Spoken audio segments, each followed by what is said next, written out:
In this video, I'll show you how to sign up on Gurully. Go to gurully.com and click on the sign up button at the top right corner.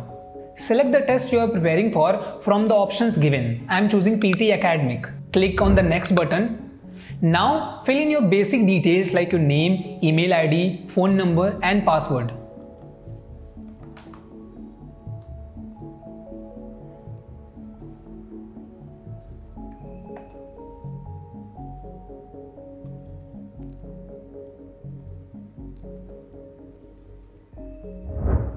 Click on the next button. Now you will receive an OTP on your email. Copy that and paste it here. And your email verification is complete. After that, you will receive another OTP on your WhatsApp number.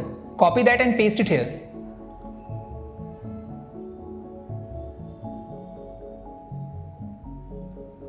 You will now be redirected to your dashboard. Firstly, complete your profile to get all the updates for your upcoming exam. Click on the complete profile button, upload your photo and personal details.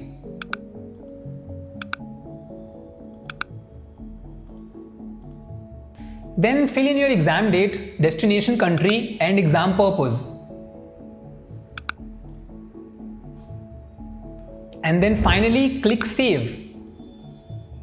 And that's it. Your Gurully account is ready. Start practicing right away and track your score with instant AI-based feedback. If you need help at any point, our support team is always available for you.